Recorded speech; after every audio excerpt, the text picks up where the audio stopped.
Boa, vocês estão bom?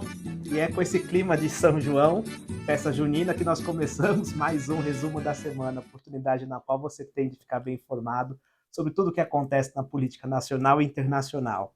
Ao meu lado aqui, Ricardo Rous. Ricardo Rous, você é filho de quem?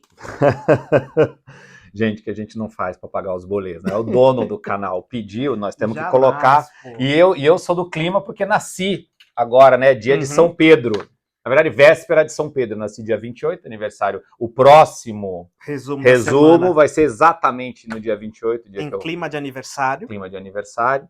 Então já estou acostumado, mas faz parte do jogo, gente. Assalariado é assim. Mas eu vou te contar só um negócio.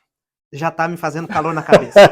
Coça essa palha aqui. Galera do interior tem então foi, quem tirou o print tirou, quem tá? não tirou, quem não tirou. Quem não tirou é só voltar o vídeo, dá tempo de tirar Exatamente. De novo e ficar com o eterno. Ou esperar, tá até vermelho aqui, ou esperar ano que vem, que a gente faz de novo essa palhaçada e assim a gente vai seguindo, tá? Falando em seguindo, eu cortei tua fala, eu perguntei se é filho de quem? Entendi, então tá tudo bem. Sou filho de quem? Sou filho da Dona Inês e do seu Gerolito. Então a família é gente boa, seja bem-vindo ao nosso canal aqui. E também é transmitido pelo canal do Ricardo Rous, não só pelo Política do Bom Senso. Tá bem? Gente, falando em seguindo, como nós estamos falando, vamos seguir então, começando a nossa pauta, logo na segunda-feira dessa semana, que veio com uma notícia bilionária. Vocês sabem que lá em 2016 o STF julgou um recurso extraordinário, acho que foi uma ação direta de inconstitucionalidade, que proibiu o financiamento de campanhas por pessoa jurídica. Correto. E aí tinha que achar uma alternativa. Achamos. Você não pode fazer doação de pessoa jurídica, quem vai financiar? Nossa. Aí o Congresso Nacional fez uma ótima ideia. Vamos criar um fundo, porque é sempre assim. Quando dá alguma bosta, vamos criar um fundo. E aí criou-se o Fundo Especial de Financiamento de Campanha, o FEFEC, ou coisa que o valha, mais conhecido no mundo como Fundão Eleitoral. E aí todo ano vem o TSE e fala, o fundão eleitoral vai ser tanto. Além do valor máximo, como eu tinha dito aqui, ser bilionário, vamos ver se eu consigo falar esse número, R$4.961.519.777, dinheiro público que vai ser destinado para o financiamento de campanha. Aí você pergunta, é dividida entre todos os partidos por igual? Não, os 29 partidos terão valores diferentes.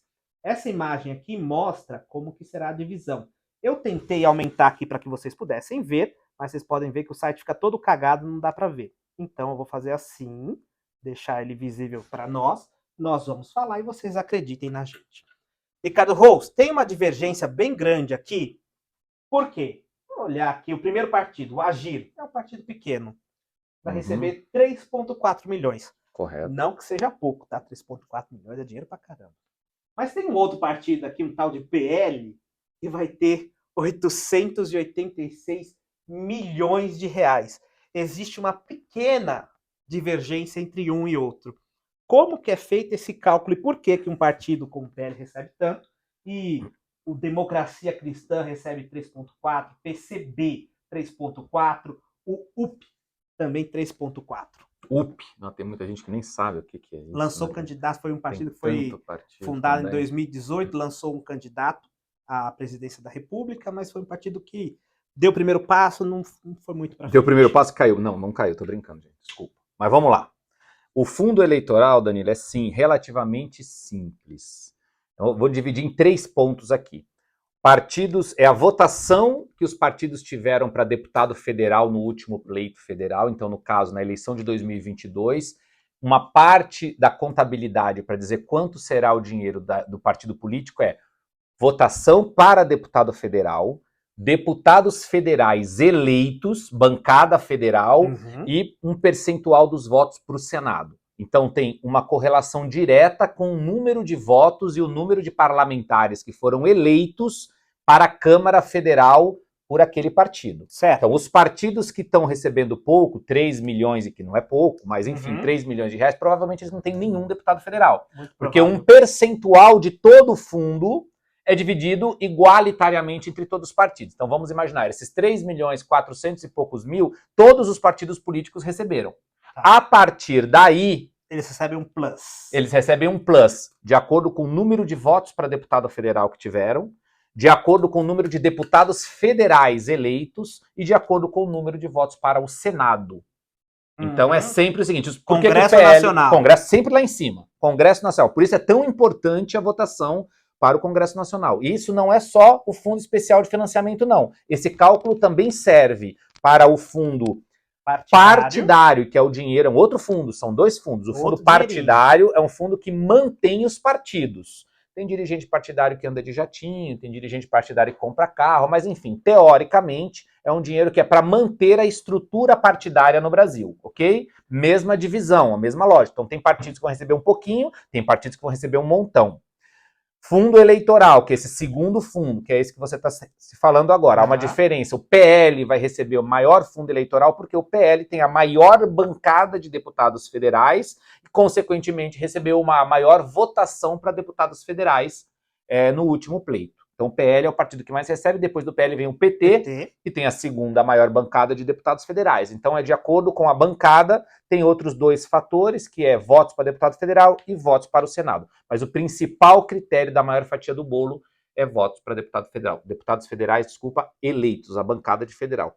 Por isso, para os partidos políticos, é de suma importância a eleição de deputados federais. Não elegeu nenhum deputado federal, aí ele fica sem nada de fundo partidário, de fundo eleitoral e também o tempo de televisão, que já vocês vão ver aí que vai começar as propagandas eleitorais, e essas propagandas eleitorais, assim como o fundo eleitoral, vocês vão ver que tem partido que tem um montão de tempo de TV e partido que só gritava lá, meu nome é fulano, acabou o tempo.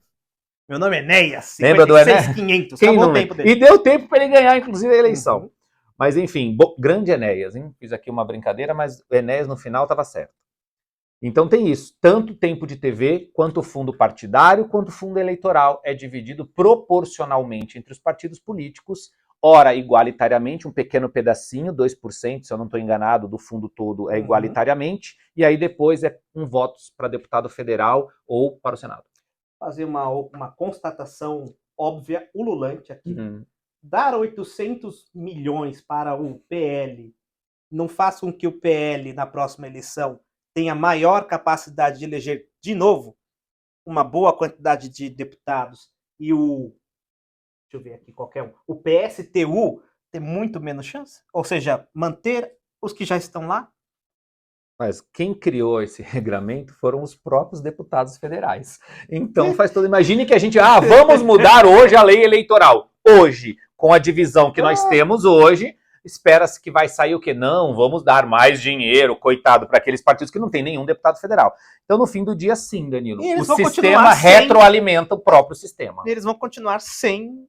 A não ser que eleja um deputado federal na próxima legislatura, aí esse dinheiro dá uma subida significativa, eleja outros e assim vai. Mas isso demora, a democracia demora de acontecer. Então, outra constatação, nós temos eleições municipais. Então, pouco importa se eu tenho, por exemplo, o MDB, se eu não me engano, a maior bancada de prefeitos do Brasil, o fundo do PL, que tem menos prefeitos, vai ser maior. É irrelevante porque o fundo eleitoral tem a ver com o número de deputados federais, de voto para deputados federais e para o Senado. Então, se você tem todos os prefeitos do Brasil, por exemplo, o partido que hoje tem mais prefeitos no Brasil, não é mais o MDB, é o PSD do Gilberto Kassab. 55 do Gilberto Kassab. Isso, é o que mais tem prefeitos. Esse ano, eleições municipais, ok?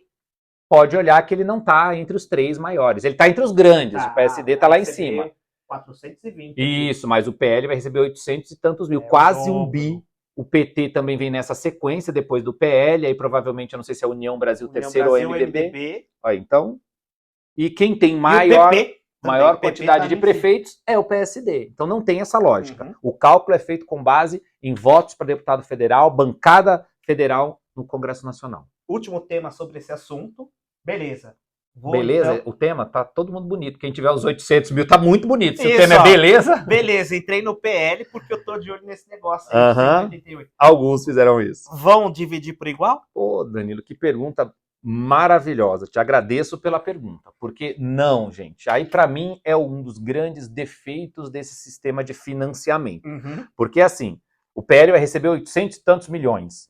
Mas se você for candidato pelo PL, pode ser que você nem receba fundo eleitoral. Ué, Como? Pode ser que eles te deem lá alguns santinhos com a cara de um prefeito e a sua atrás, vão declarar que você recebeu um pedacinho porque está recebendo um material. É uma doação. E você vai ter ali uma filmagem qualquer que o partido te faça e está ótimo para você. Porque quem determina para onde vai esse dinheiro são os líderes partidários. Então vai ser o presidente do PL nacional, estadual e municipal, dependendo da força de cada um. O nacional manda. Os estaduais às vezes obedecem, às vezes mandam. E os municipais, dependendo do tamanho da cidade, uma cidade como São Paulo tem voz. Sim. Mas nas cidades pelo interior do Brasil, muitas vezes esse dinheiro nem chega lá. Isso é um grande problema. E dentro aqui, vamos imaginar São Paulo, que é a maior cidade do Brasil. A chapa de deputados federais do PL, você vai ter deputado federal. E você vai poder constatar isso depois, eleitor, olhando na Justiça Eleitoral, que é bem facinho de você divulga a Cand e ver quanto cada um recebeu. Você vai ver que vai ter candidatos a vereador que vão receber lá 3 milhões de reais, 2 milhões e 900 mil reais, e outros candidatos que vão receber 10 mil reais, 20 mil reais. Isso vai acontecer na própria chapa do PL. Muito provavelmente. Ok, mas como o Ricardo a gente usou aqui o PL como exemplo. Isso acontece em todos os partidos políticos, é normal. É a direção do partido que tem uma estratégia política e ela define essa estratégia política. Às vezes a estratégia política é apostar em 3, 4, 5 candidatos que eles acham que tem mais probabilidade de voto. Também são os puxadores de voto. Para que outros possam ser eleitos. Às vezes a estratégia é essa. Pode ter um partido, não quero ser leviano, que diga assim, não, a minha estratégia é dividir entre todos os candidatos. Eu não conheço esse partido, tá? Mas pode ser que tenha, não quero aqui dizer que não há. É a direção do partido quem determina como vai ser gasto o fundo partidário. Desses 29 partidos, a gente não conheceu até hoje nenhum que o faça. Que divida igualitariamente, até agora não tem. Talvez nasça, talvez vão criar mais um aí. Mas por enquanto, não. Continuando aqui, vamos falar da nossa querida Corte Suprema. Na segunda-feira também fica. Na verdade, essa licitação aconteceu na semana passada, mas ela foi divulgada mesmo aí, gritada por todo mundo, logo na segunda. Que foi o seguinte: o STF abriu uma licitação para contratar uma empresa que faça monitoramento de redes sociais. Aí, a gente vai até ver no futuro, aqui numa próxima notícia, que isso é normal. Né? O Ricardo está segurando uma latinha aí. Essa empresa, ela tem um monitoramento das redes sociais. Toda vez que colocar hashtag Red Bull, por exemplo... Então, já que tu tem um monitoramento, patrocina aqui o Política do Bom Senso, que eu tomo esse negócio direto aí, gente. Aí a gente não aguenta mais comprar esse negócio aí, que é o mais caro dos energéticos. Toda vez que a gente falar hashtag Red Bull, arroba Red Bull, a Red Bull vai ficar sabendo e vai ver. O que vocês estão falando? Estão falando bem ou falando mal? E aí, se estiverem falando mal, vamos consertar. Monitoramento de redes é ok. Tá? Enfim, o STF fez isso para que as redes sociais, Facebook, Twitter, YouTube, Instagram, Flickr, sei lá, TikTok e LinkedIn, em todas essas aqui, ministros e STF fosse monitorado. As menções a ministros e STF. Até aí, como eu falei, tudo bem. Na parte de baixo, também tudo bem. Por quê? De onde é que está vindo essas notícias? É necessário também fazer o monitoramento por georreferenciamento. Vamos falar que eu tenho uma empresa que atua no Sudeste. E as críticas estão vindo do Norte. Eu vou falar, então, nossa base de clientes aqui não vai ser muito afetada. Tá?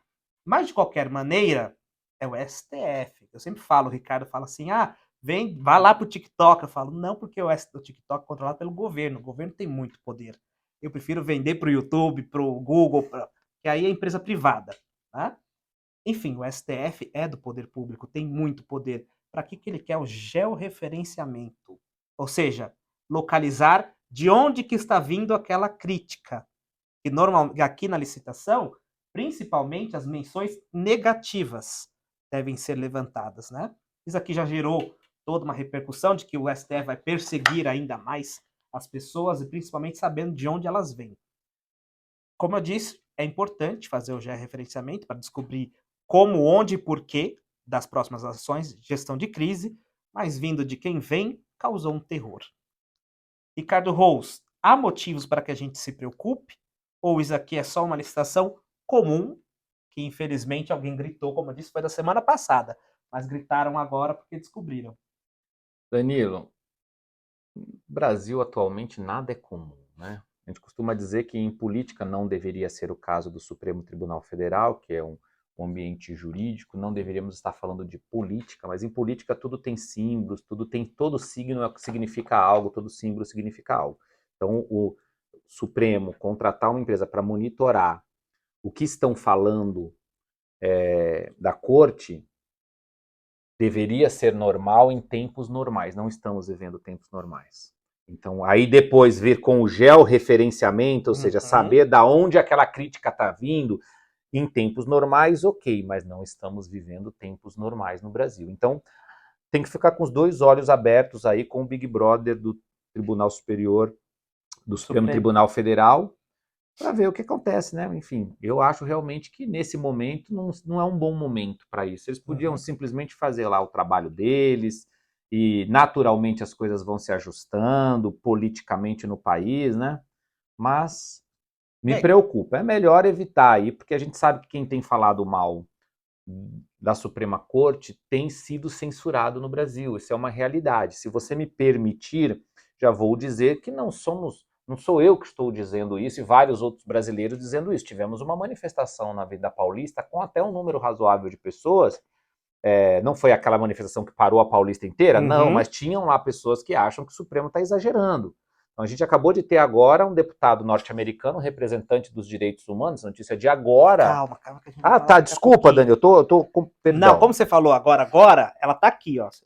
Você não viu, não deu tempo de imprimir. Não sou só eu que estou achando que o Supremo está, né, exagerando em algumas decisões, passando do tom. Então, contratar uma empresa para fazer esse georreferenciamento em especial, eu acho que é um momento ruim. No mínimo, é um momento ruim. E, de novo, em outros tempos, em tempos normais, tudo bem. É só entendendo como a população, o sentimento da população com a corte. Agora, não estamos vivendo tempos normais.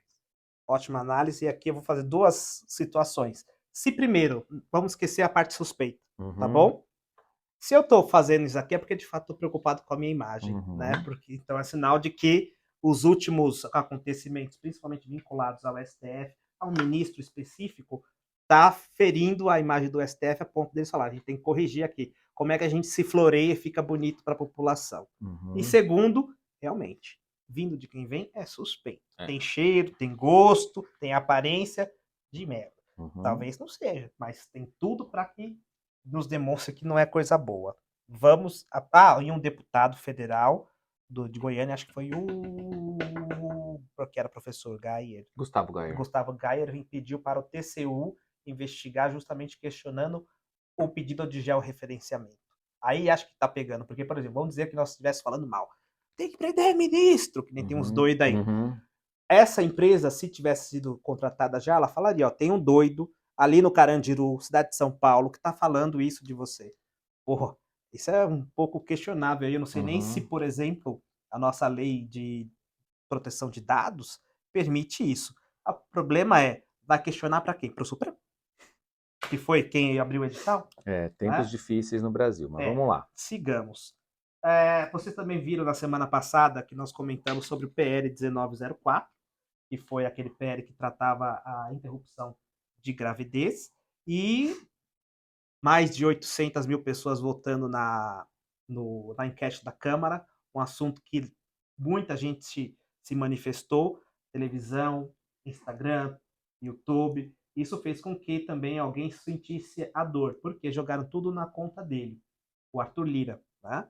E aí o Arthur Lira fez uma manifestação que ele juntou todo mundo que era líder partidário, você pode ver aí que tinha gente de direita e gente de esquerda, que foi convocada de uma forma bem elegante pelo Lira, falar, gente, agora vocês que votaram a urgência lá, agora vem todo mundo comigo botar a cara na tapa. E ele disse o seguinte, não fui eu que fiz esse projeto, não. Esse projeto não é meu. Mas, no espírito democrático, nós entendemos por bem, ainda que nós tivéssemos votado a urgência desse projeto, nós entendemos por bem que é de bom tom criar uma comissão específica para ele, com todos os representantes partidários, para que a gente discuta melhor esse projeto. E aí, sem urgência, você tem condição de discutir pelo sim ou pelo não. Eu achei a decisão acertada, porque, como nós tínhamos falado na semana passada, é um projeto que trata e toca em muitos temas específicos e delicados, polêmicos, que divide muito a sociedade. Eu, por exemplo, disse que eu não sei. Se eu tivesse lá que votar pelo sim, pelo não, eu não saberia. Tá? Mas eu tenho a desculpa de não ser deputado, eu tenho esse direito. Então foi decidido que depois do recesso é 17 de julho até 1º de agosto, depois do recesso, o Lira vai criar essa comissão para que esse PL seja discutido. Enquanto isso, o assunto vai morrendo, vai baixando um pouquinho, aí na calada da noite eles colocam em votação e aí faz o que Deus quiser. Mas é uma estratégia boa, achei que é interessante e até de forma aqui de bom senso. Chuta a bola para frente, vamos discutir. Você vai ter tempo de falar pelo sim, pelo não, porque até então, como era urgência, podia ser votado A qualquer qualquer momento, momento. né? Sem a discussão. E eu acho que esse tema aqui, por ser um PL 2024, tinha que ser discutido. É um tema muito complexo, muito polêmico, para ser votado por urgência. Concorda, Ricardo Russo? Concordo plenamente, acho acertada a decisão do Lira, um projeto tão sensível à sociedade brasileira como é esse projeto, ou essa temática, que é a temática aborto, ele é muito sensível à sociedade, merece discussão. Na minha opinião, caberia inclusive um plebiscito, uma coisa maior do que uma discussão numa comissão especial. Chamar as mulheres, chamar a sociedade para opinar diretamente através de um plebiscito. Mas uma comissão, um espaço onde as pessoas possam discutir. Essa comissão provavelmente chamará audiências públicas, deve envolver a sociedade civil. O Congresso volta de recesso dia 1º de agosto, 16 de agosto começam as campanhas eleitorais, então na real só vai para depois de novembro, que no período de campanha eleitoral é um tal de recesso branco, vamos assim dizer, não é recesso. Não é, mas é. Mas é, porque os deputados estão envolvidos com as eleições dos vereadores, dos prefeitos de suas cidades, estão até o pescoço Tem envolvido deputado nisso. que é candidato. Deputados que são candidatos, enfim. Então, no fim do dia, foi uma decisão bem acertada do Lira, tem que ter uma discussão mais aprofundada, é um tema sensível à nossa sociedade e merece a atenção. Perfeitamente. Como falei, é um tema muito complexo para ser votado ali na calada da noite. Eu acho acertado que seja colocado mais para frente. Como o Ricardo falou, tempo de eleição, não é recesso, mas acaba sendo, porque monopoliza, né, o debate. Muitos parlamentares serão candidatos ou têm os seus apadrinhados como candidatos, e eles ficam, portanto, focados nessas eleições. Então, esse assunto, por enquanto, está suspenso, foi colocado lá para frente. Não quer dizer que ele foi aprovado, nem que ele foi reprovado. Só chutou a bola para frente. Lá na frente, em agosto, a gente vê ainda a formação da comissão, etc. Então, esse tema aí realmente vai ser chutado para muito mais além de agosto. Continuemos aqui. Eu sempre gosto de falar de boicote, né? Nós já falamos aqui do boicote do BIS, etc. Inclusive, foi um dos primeiros resumos da semana, a gente falou sobre o recesso do boicote do BIS, diga-se passagem. E hoje eu vou falar de um outro boicote. Vocês conhecem o Nubank, que é aquele banco do roxinho, né? O cartão roxo. Né? Acho que é. É assim. É isso. A Cris Junqueira é a CEO, a Chief Executive Officer. Isso. É a presidente, certo? Isso, é quem comanda o negócio. Do bagulho. É quem comanda a bagaça. Isso, ela que toca o chicotinho lá. Ela recebeu um convite para participar de uma palestra de Jordan Peterson, um psicólogo canadense que ele ficou conhecido inicialmente por se opor à utilização de pronomes neutros lá no Canadá. Ficou conhecido começou com isso, depois ele virou uma referência no campo mais conservador. E ela recebeu esse convite para participar de uma palestra que vai acontecer agora, daqui a pouco, sei lá, daqui a alguns dias aqui em São Paulo. Já aconteceu. Já aconteceu? Já foi. Então, isso quer dizer que o Danilo não foi na palestra do Jordan Peterson. Não foi. Esse negócio aí. Tem um vídeo sobre o pronome neutro aqui, depois você dá uma olhadinha, que eu já falei a minha opinião sobre esse assunto. De qualquer maneira, quem organizou foi o Brasil Paralelo. O Brasil Paralelo é uma produtora de conteúdo muito ligada à direita aqui no Brasil. Eu já falei que eu não gosto desses conceitos de direita e esquerda, acho que eles são meio deturpados e antigos, mas enfim, aqui no Brasil, o Brasil Paralelo é jogado ao campo da direita, ou da extrema direita, né? Como gosto de falar. Então, a nossa rede esgoto, conhecida como Twitter, que sempre qualquer assunto ali vira uma bomba atômica, lá muitos usuários começaram a dizer: cancela o seu Nubank, porque o seu roxinho, porque a empresa é vinculada ou apoia, está ali dando, está patrocinando, né, dando seu apoio a conteúdo de extrema direita. E aí começou uma onda de cancelamentos das contas no banco Nubank, né? E aí você vê ali aquela... Você lembra da Mind, gente? Lembro. Como cozada ali, Uhum, quietinho, tá uhum. voltando. Vieram muitos influenciadores também com a mesma conversa. Roxinho aqui e o convite da moça aqui, que é a presidente do negócio, dizendo justamente esse aqui, ó. Esse é o convite que ela recebeu e aqui embaixo tem Brasil Paralelo, ó. Então ela publicou isso aqui e aí todo mundo falou, nossa, o Nubank está aqui validando o conteúdo feito pela Brasil Paralelo, vamos boicotar. E lá começou então Nossa, eu falo bastante. E aí começaram os pessoal do Twitter pedir o cancelamento. Eu já dei minha opinião, acho que cancelamento é válido. Okay. Cancelamento não, perdão. O boicote é válido. Entendi. Se você tem o seu dinheiro, por exemplo, não gosto da Red Bull, acho muito louco. Inclusive teve uma corrida essa semana aqui em São Paulo, não pude ir, porque eu tava editando vídeo. Mas gosto muito da Red Bull. Mas vamos dizer que eu discordo porque eles incentivam a imprudência, porque o pessoal, os esportistas da Red Bull são muito doidos. E eu, portanto, promovo um boicote, não dou o meu dinheiro para a Red Bull. Eu acho isso completamente válido. Desde que seja feito de forma voluntária, sem violência, pô, meu irmão, tá tudo certo. Mas tem gente que discorda. Tem gente, inclusive, que faz o boicote de uma forma abusiva, inclusive o Sleep Giants perdeu um processo contra a Jovem Pan, tô falando desse assunto que você é comentarista lá.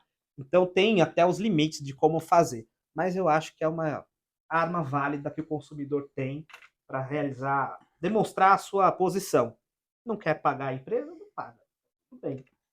Não sei se a empresa sofreu um baque muito grande, que eu estava dando uma olhada nas ações, não queimou a empresa, entendeu? A empresa não faliu. Tá aí. 25 pessoas com R$30 na conta, Danilo, fez zero impacto no maior banco brasileiro da atualidade, que inclusive começou suas operações dando microcrédito, que é literalmente isso, dava um crédito pequeno no cartão de crédito para jovens, para pessoas que estavam ali com alguma dificuldade, com a corda no pescoço. Eu respeito o boicote, acho que tem momentos, como você falou, da questão do Sleeping Giants, que passam do limite, que eles foram orquestrados. Inclusive tem uma ação na justiça que eu vi do Danilo Gentili querendo saber sobre o IP de determinados bots, queria saber se eram pessoas ou se eram robôs que estavam criticando ele e aí automaticamente indo nas marcas que o patrocinavam. Então há um perigo, na minha opinião, nisso, porque hoje... A instrumentalização... Exatamente disso. Então você não quer ter o seu dinheiro num banco que seja, é um direito que você tem, isso aí é o livre-arbítrio, isso é a liberdade. A liberdade, eu particularmente estou a favor disso. Agora, quando há a instrumentalização disso, você coloca lá uma máquina para poder criticar um patrocinador porque ele está fazendo a outra pessoa que pensa diferente de você, para começo de conversa, você é intolerante, está sendo intolerante com quem teoricamente é intolerante. Diferente. Cara, não estou entendendo isso. Você não quer colocar seu dinheiro, não coloque. Agora, criar um movimento, não sei, eu particularmente acho babaca. O efeito no Nubank foi zero. Quer saber quanto foi? Zero. De novo, minha opinião é essa, 25, 30, meia dúzia de gato pingado, que já nem tem dinheiro também, duro, querendo fazer boicote no maior banco do Brasil hoje, em valor de mercado. Então, boa sorte para vocês aí. Deus abençoe a todos nós. E sigamos à frente aí, você com seus R$37. Você vai botar seus R$37 aonde agora, hein? Seus R$18, hein? Ah, vou te contar também, olha, eu tô falando isso aqui porque eu tô sendo gentil, educado, tá? Porque senão vai ser daí pra frente é pra trás. Mantenhamos, clima de festa junina. Festa junina, pega o seu R$18, isso. Tome um quentão, compre um milho que talvez nem vai dar. Exatamente, incentive o comércio local, isso é pronto, poxa. Acabou, encerrou sua conta. Tá? Inclusive o pessoal que coloca o chapéu de alumínio e começa a difundir teses de que foi um outro banco laranja que lançou isso, tipo, olha, falharam, vamos então aqui. Deu ruim então, porque não funcionou. Não rolou? Zero impacto. É o maior banco hoje? Em valor de mercado? Nubank é a maior marca, banco de valor de mercado hoje no Brasil. Gente, que loucura. Né? Deu certo a ideia. Não tem uma agência física. Zero agência física. Isso, e agora tem menos 37 clientes, cada um com R$19,35 na conta, que cortaram seu cartão. Mas também é de 30 em 30 que ele foi mantendo. Sem dúvida nenhuma. Calma lá, que ok. Rapaz, vamos continuar aqui. Respeito a quem tem R$18 lá no... Que nem o cancelamento do Bradesco. Se lembra lá que o Bradesco patrocinou uma... Então deixa eu voltar para esse tema. o Bradesco patrocinou uma segunda-feira sem carne, qualquer coisa assim. E aí o pessoal do agronegócio que põe milhões falou, opa, como assim? Uma segunda-feira sem carne, você tá ficando louco? Aí o pessoal do agro fez um boicote, na hora o diretor lá em cima falou, não.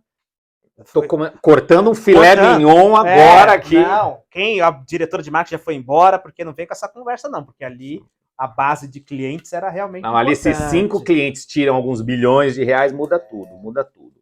Danilo, de verdade, eu acho que o boicote é o quê? Só para complementar. Agora imagina o seguinte, a CEO de um banco, que além de ser CEO de um banco, ela é um ser humano. Ela, não sei se ela é mãe ou não, mas é uma mulher, ela compra sapato, ela se veste, ela tem os desejos dela, e ela recebeu um convite para ir numa palestra. Nem foi.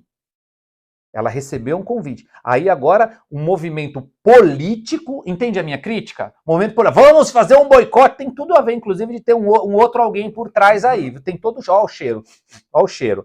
Ah, pô, pelo amor de Deus. Não estou acusando ninguém. Como falei, o pessoal coloca tá o chapéu tudo de bem. alumínio lá. Mas então vamos lá, gente, pelo amor de Deus. A mulher não pode ter o direito de participar da palestra que ela quiser. Agora eu vou sair fazendo boicote para quem compra livro de quem fala todes. Pelo amor de Deus, que não sabe falar a língua portuguesa correta, você tá de brincadeira, né? Demonstra o caráter antidemocrático. Pelo amor de Deus. Eu posso discordar de você, mas eu recebo A gente foi no lançamento do livro do Capês na semana passada. Um abraço ao nosso amigo Fernando Capês. Hein? E o Leandro, se eu não me engano, apareceu lá com a camisa do MST. Ninguém chutou ele, gente. Ele foi deu uma risada. Mas essa é uma diferença entre um público mais à direita e um mais à esquerda. Se você é de esquerda, pensa diferente e vai encontrar um colega seu de direita, ele dá risada, ele brinca, pô, tira essa camisa, tampa a sua camisa e brinca e toma cerveja junto. Agora faz isso. Aparece com uma camisa do Bolsonaro na USP, pra tu ver o que vai te acontecer. Aí você apanha, eles te agridem, eles te batem. Essa é a tolerância que eles pregam. Tá bom. Vamos falar. Tome um quentão com seus 17,50 e boa sorte pra você. 17,50 é muito pouco. Vamos falar de cifras mais altas? Vamos, é aí que eu gosto. Vamos falar de cassinos. Essa semana a CCJ, Comissão de Constituição, Cidadania e Justiça do Senado, aprovou o projeto que legaliza bingo, jogo do bicho, corrida de cavalo e cassino aqui no Brasil. Em relação ao jogo do bicho, tem até uma entrevista com o Zeca Pagodinho, que ele falando que aposta toda semana. O repórter falou, então você é a favor da legalização? Ele falou, mas não é legal. É proibido. Tá na rua tem 30, né? Porque você sai na rua e você sabe onde ficam as casinhas, as barraquinhas do jogo do bicho. Mas é ilegal, tá? É uma contravenção penal você fazer a exploração.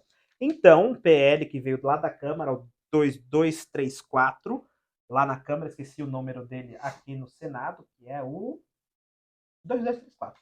O 2234 foi votado lá, e uma votação de 14-12, ou seja, quase 14-12, aprovaram o relatório pela aprovação do projeto de lei, e aí quando passa na CCJ, então ele vai para o plenário, tá? Estima-se que a legalização desse negócio, que até então era ilegal, pode trazer até 50 bilhões de reais em arrecadação. Ou seja, vai movimentar muito mais, tá? Porém, aí já começou o pessoal lá que é mais contra, o pessoal mais conservador, começou a criticar. Então, os colégios de líderes, que é na verdade quem manda lá, né? O Ricardo me explicou, falou, não, vamos botar isso só depois do recesso. Já é o segundo, já foi lá na Câmara, agora no Senado. Deixa esse negócio aí, esquece isso aí. Vamos votar lá para frente. Então, pós-agosto, nós teremos aqui esse relatório sendo lido e discutido lá no plenário. Então, você me permite só uma correção? Claro. E essa é, na minha opinião, pós-novembro. Isso. Pós o recesso branco que o Ricardo falou aqui.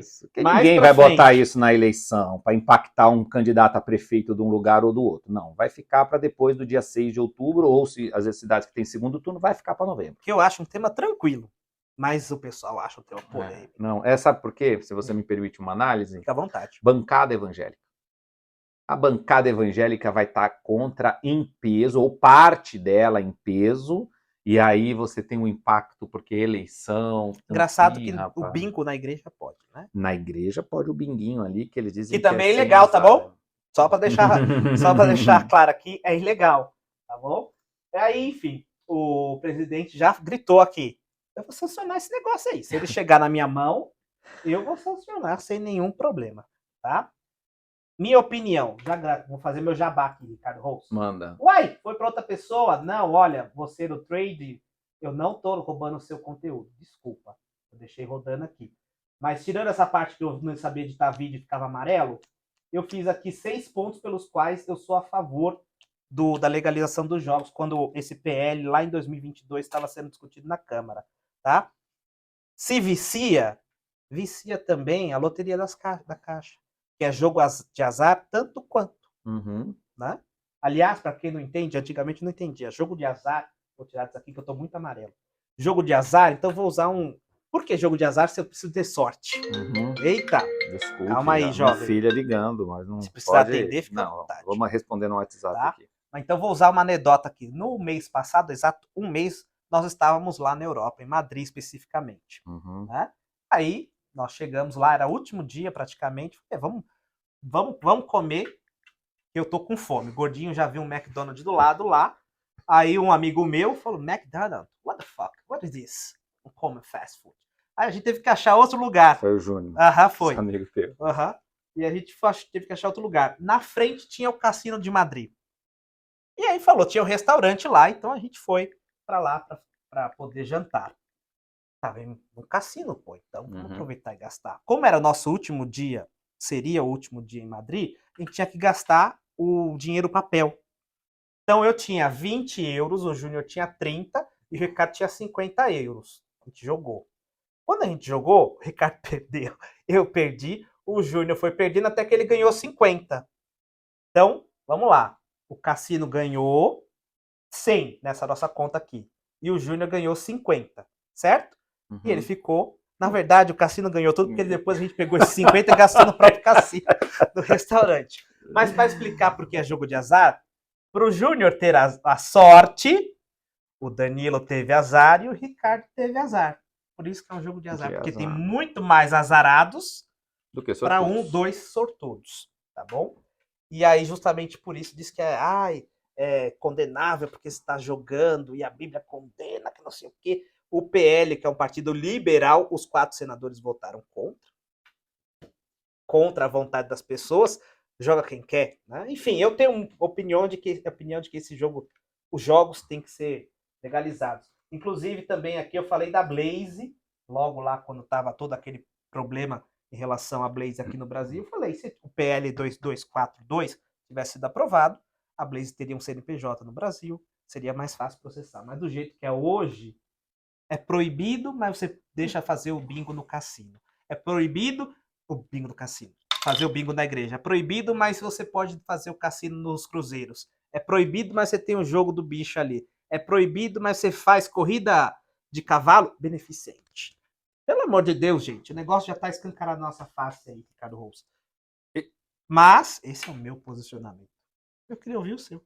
Olha, Danilo, eu penso o seguinte, se fosse para proibir, que é proibido, mas no caso do jogo do bicho, já se passaram muitos anos, os caras perderam aí, porque não é possível, qualquer cidadão sabe onde tem uma banquinha de jogo do bicho e tá funcionando desde que eu era criança, que a minha tia, um abraço, beijo pra tia Branca, tia Geroína, que é a mãe do Júnior, inclusive, esse que tava lá no cassino, o Júnior agora ficou rico, joga em cassino, mas a tia Branca jogava no jogo do bicho, eu era criança.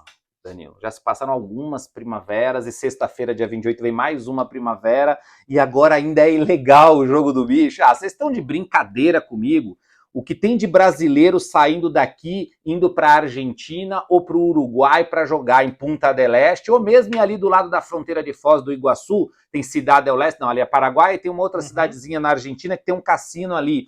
Vai um monte de brasileiro lá jogar. Você tem um pouquinho mais de recurso, você vai para Las Vegas jogar, você vai para Atlantic City nos Estados Unidos jogar, gastar fortuna de dinheiro. Enquanto o Nordeste brasileiro precisando de hotéis com cassino para gerar emprego, o Norte brasileiro precisando desse tipo de aporte. Um estado que foi devastado aí, podendo ter uma renda legal. O Rio Grande do Sul. Agora, vamos lá, se a pessoa, mas isso vicia a Mega Sena da virada, a Mega Sena da semana, a Loto Fácil, a Loto, que tem uns 40, que eu nem eu sei o nome. João, vamos jogar porque é seu aniversário. Vai que é a hora, né? Gente, pelo amor de Deus, é legalizando o jogo que você vai poder, ponto 1, ter esses 20 bilhões de reais aqui de caixa para o governo, e aí o Haddad deve estar dando risada. Tá explicado porque ele vai sancionar. Danilo, 20 bi para o poder público.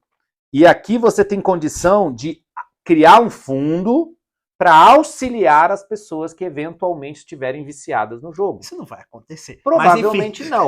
Mas vamos lá. É aqui que tem condição. Porque a pessoa que está viciada no jogo vai cair aonde? Vai cair no Sistema Único de Saúde. É financiado como o Sistema Único de Saúde? Cai do céu o dinheiro? Não. É financiado com dinheiro dos nossos tributos. E aqui hoje já tem os jogos. O jogo de bicho já corre solto por aí e não é nada. Não tem nenhum tributo, não paga nenhum imposto. Muito pelo contrário, grandes bicheiros aí estão correndo solto, financiando escola de samba, financiando time de futebol, e a coisa está acontecendo. Então, tendo em vista que no nosso país já acontece o jogo, ele só não é normalizado, não tem regras e não é legalizado, eu sou favorável, sim, que se aprove o jogo, sim. Quem ficar viciado aí é o livre-arbítrio, quer jogar, joga. E vai ficar viciado nas caça-níqueis que já tem hoje. Os caça-níqueis, já tem aí na online, a galera tá jogando que nem doido aí. É que nesse caso das bets, elas já foram legalizadas. Já foi um pedaço. Mas ainda a parte do cassino aqui... Bora fazer o cassino gerar emprego. Sabe quantos empregos gerava no bingo? As pessoas jogavam em excesso? Então, que não joguem em excesso, se reeduque. Mas era muito emprego que era gerado na época dos bingos, sim, e tem que ser legalizado para que se cobre imposto, para que possa, inclusive, ter regramento e tudo mais. Para que menores de idade não possam jogar, tem todo um regramento aí. Nós temos uma cidade inteira no meio do deserto nos Estados Unidos. Era um deserto, era um nada, deserto de Nevada, e construíram uma cidade ali para as pessoas jogarem. E tá funcionando, deu certo, bombando o negócio, tá acontecendo. Vai os brasileiros aqui, pegam seu dinheiro e vão até lá jogar, porque aqui não pode. Enquanto o povo tá passando fome no norte e no nordeste do Brasil. Nós precisamos incentivar essas regiões. Tem que aprovar, e tem que aprovar com regras, para dizer aonde, para não ter um em cada esquina, para não funcionar de qualquer jeito. E aí fica mais fácil do poder público fiscalizar. Você comentou aí um em cada esquina. Só vai poder... Aí eu dei uma lida no... Porque eu gosto do tema. Esse vídeo foi um tema que eu gostei de falar bastante. A legalização dos jogos. Só vai poder ter um cassino por estado. Então, uma liberação, mas calma lá. Tá? Com exceção de Minas, Rio, Amazonas e o Pará, que poderão ter 2. E São Paulo, que poderá ter 3 cassinos. Tá? Jogo do bicho. 1 a cada 150 mil habitantes. Então, dependendo da cidade, se tiver mais população, pode ter mais empresas. E o bingo, acho que é o contrário. O bingo, 1 a 750 mil habitantes. E o jogo do bicho a 150. Agora, então tem uma limitação aí territorial. Vai aqui uma ideia, tá bom? Já tem um modelo funcionando assim. Se vocês quiserem copiar, fiquem à vontade. Estados Unidos da América. Você sabe como você pode ter um cassino nos Estados Unidos pertencente à família... a grupos indígenas. É verdade, eu já vi no Simpsons bastantes aí que os indígenas de lá têm um cassino. Eu nunca entendi. Lá, uma forma de financiar e etc, foi dando a eles a exploração dos jogos de azar, parcialmente falando. Então, aqui poderia ser, porque nós temos os Yanomamis morrendo de fome. Inclusive, nesse governo aí, fica aí um alerta para os artistas aí, que eu não estou vendo nenhuma manifestação de vocês, inclusive o Pantanal pegando fogo aí, viu, galera? Vamos se manifestar. A gente conta com vocês, acho que vocês só não estão sabendo disso, agora estão sabendo. Então, vamos lá. Na questão dos jogos aí, por que não ter um repasse disso para os indígenas? Talvez seja uma solução. Nos Estados Unidos está funcionando bem, inclusive famílias são riquíssimas, riquíssimas. Os donos do Hard Rock Café é uma tribo indígena. Provavelmente todo mundo aqui, ou muita boa parcela de quem nos acompanha, já ouviu falar do Hard Rock Café, que é uma marca forte, inclusive de hamburguerias. Hoje, os donos do Hard Rock Café é uma tribo indígena norte-americana. Que loucura. Que loucura. Seminole, o nome da tribo. Dá um Google aí que vocês vão encontrar. Mais um argumento aí a favor. Mas tem os contras, que ela vicia e é imoral. Uhum. O açúcar também. Então vamos cancelar o açúcar. Vamos lá. Tem projeto de lei, não brinca não. Tá de brincadeira. Tem essas coisas para proibir e limitar produtos ultraprocessados. O projeto de lei tem a rodo lá no Congresso Nacional. Sim, muito Mas, deputado no Congresso. Dá uma cortada nessa também. galera aí. Que, aliás, não está na Constituição, que são 513, é a Lei Complementar 78, se não me engano, então poderia diminuir. Uhum. Mas como você falou lá, quem faz essa lei? É eles mesmos, eles vão cortar o deles. Eles vão aumentar, no pior dos casos. Vamos lá. Continuando, agora chegando na quarta-feira, saiu uma pesquisa eleitoral dizendo o seguinte: Guilherme Boulos, 35,7%, Ricardo Nunes, 23,4%, Pablo Marçal, do PRTB, que a gente viu lá, que é um partido daqueles naniquinhos que recebeu 3,4%. 12,6%. Aí realmente não precisa muito de exposição de fundo eleitoral. Já está assim, sem nada. Tabata Amaral, 10,7%. Kim Kataguiri, 6,9%. José Luiz da Atena, 5,8%. E Marina Helena do Novo, 2%. Tem mais outros candidatos ali, mas estão com 0%. Tá? Em relação à tendência, Boulos tinha 37,2%. Foi para 35,7%. Ou seja, caiu aí alguns pontos. Nunes tinha 20,5%. Foi para 23,4%. Ou seja, cresceu um pouquinho, tá? Até ontem, o Nunes estava se fazendo de virgem no bordel. Ai, porque eu não sei, do vice, vai ser do PL, mas jogando essa decisão lá para frente, nunca falava de fato quem seria, né? E enquanto nós estávamos gravando aqui, ó, nossa, muita propaganda, gente. Enquanto nós estávamos falando aqui, você pode ver que estava adiando essa conversa, que não sei o quê, mas o Ricardo já gritou aqui no meu ouvido que aconteceu, enquanto nós estávamos gravando aqui, de fato aconteceu, no evento em que Nunes e Tarcísio estavam reunidos, foi anunciado o ex-comandante da rota como vice, cujo nome é Ricardo Melo alguma coisa. Ricardo Melo Araújo, do PL, partido que é do ex-presidente da República, Jair Messias Bolsonaro. E disseram que teve uma indigestão aí entre União Brasil, porque União Brasil é o grande partido da cidade aqui de São Paulo, comanda a Câmara há milênios. E aí parece que para fazer esse azeite dar tudo certo aqui, ficar tudo azeitadinho, o PL disse que vai apoiar a União Brasil para comandar a Câmara mais uma vez aqui em São Paulo. Doutor Danilo, então vamos lá, alguns detalhes importantes aqui. O prefeito Ricardo Nunes estava anunciando há um tempo de que ele tinha até final de julho, início de agosto, para anunciar o vice, que tinha que conversar com todas as composições políticas, porque o Ricardo Nunes, aqui na cidade de São Paulo, ele realmente tem a frente ampla aqui na cidade, ele tem a maior quantidade de partidos aqui. Então, realmente, ele tem que conversar com todos os partidos, e faz todo sentido, tá certo, o prefeito tem que dialogar mesmo com as lideranças partidárias para evitar uma ciumeira aqui, uma ali, como estava acontecendo. Porém, essa fala do Ricardo era antes de um player chamado Pablo Marçal entrar no jogo. O Pablo Marçal entrou há menos de um mês, se colocando como pré-candidato.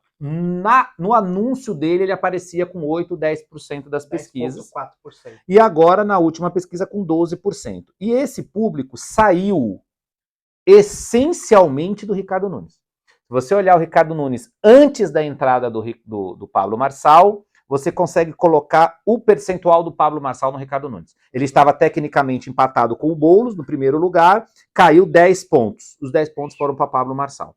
E esses 10 pontos foram de quem? Principalmente dos bolsonaristas. O bolsonarista, quem é o bolsonarista? Aquele que gosta do presidente Jair Bolsonaro, identificado mais à direita do espectro político. Esse eleitor, ele não olha para o Ricardo Nunes de cara e fala, nossa, estou identificando nele o meu candidato. Não. Ele vai votar no Ricardo Nunes com um voto de oposição a Guilherme Boulos. Aquele remédio amargo que a mãe dá, que você toma porque sabe que Boulos não. Esse é o pensamento dele. Quem é o candidato que não é o Boulos? É o Ricardo Nunes. Então é isso que eu voto. Porém, apareceu um cidadão que teve um enfrentamento recentemente com a Globo, no episódio lá das carretas que se mandou para o Rio Grande do Sul, que teve aí um embate com o próprio Boulos, enfim. o bolsonarista identificou no Marçal um nome que falou, nossa, eu acho que esse cara aqui está mais conectado comigo. E foi uma parte deles direto para o Marçal. Isso que a campanha nem começou, tá? Importante dizer que nós estamos aqui falando de uma pré-campanha. Quando realmente... Cujos candidatos sequer estão de fato... definidos. Pode ser que esses candidatos nem sejam candidatos. Na real, a gente sabe que a maioria do jogo está pré-definido, mas enfim, no caso do Marçal, não sei se é candidato ou se não é candidato. Enfim, aí o que acelerou o posicionamento do Ricardo Nunes, quando ele viu que ele começou a cair nas pesquisas justamente no bolsonarista, ele falou, opa, peraí, o presidente Jair Bolsonaro teve um almoço com ele, o Tarcísio, o Bolsonaro e o Ricardo Nunes, já para amarrar o nome, a indicação do nome do Coronel Mello, que é o nome indicado por Bolsonaro desde sempre. Bolsonaro já havia colocado o Coronel Mello, Ricardo Mello, como a opção de vice dele. O Nunes é que estava fazendo ali uma para não anunciar agora, vamos costurar. Enfim, ele fez um jantar há alguns dias, amarrou esse nome. O curioso desse jantar é que quem não foi nesse jantar foi o Milton Leite, que é presidente do União Brasil na cidade de São Paulo. Ele não compareceu. Possível vice. Ele se colocava como uma opção de vice, ou queria que o vice fosse do União Brasil, um partido que tem uma participação relevante, que apoia o Ricardo Nunes há bastante tempo, mas ele não estando nesse jantar, no dia seguinte o Nunes foi a um café da manhã com o presidente municipal e o presidente nacional da União Brasil, e diz o Nunes que foi selado ali o acordo de apoio à indicação do PL, e o PL fez a indicação, a confirmação do nome do Coronel Mello. Coronel Mello, então, é o nome bolsonarista na chapa de Ricardo Nunes, dando uma resposta à sociedade de que Bolsonaro, Tarcísio e Nunes estão unidos nessa disputa municipal. Agora nós vamos acompanhar o resultado, se os bolsonaristas que ora migraram para Pablo Marçal voltam para Ricardo Nunes, seguindo a orientação de Bolsonaro, ou se eles vão optar no primeiro turno por uma outra escolha, que é a do Pablo Marçal. O que chama atenção nessa pesquisa, na minha opinião também, é a desidratação de quem nem começou a campanha, que é o José Luiz da Atena, e nem sabe se vai ser candidato. Nós vamos descobrir se da Atena será candidato dia 1º de julho, como em outras eleições. Por que 1º de julho? Porque para quem é comentarista ou para quem é apresentador de programas de TV e rádio, tem que se descompatibilizar, ele tem que sair do seu cargo de apresentador ou comentarista, que é exatamente o caso de Datena. Ele é tanto apresentador de um programa de rádio quanto de um programa de TV. Então, se no dia 1º de julho o Datena apresentar o programa de rádio dele pela manhã normalmente, ele não é candidato a prefeito. Se ele não for no programa de rádio de manhã e não for no programa de TV, e não for nos próximos dias, então indica que ele pode vir a ser realmente candidato a prefeito dessa vez. Ele já anunciou e desistiu 4 vezes. Essa seria a 5ª vez. Inclusive já existe bolão aí no mundo político, Danilo, de gente que diz o seguinte, olha, na eleição passada, quando chegou o prazo, ele não foi apresentar o programa de rádio, porque estava toda a imprensa ali na porta da rádio onde ele apresenta.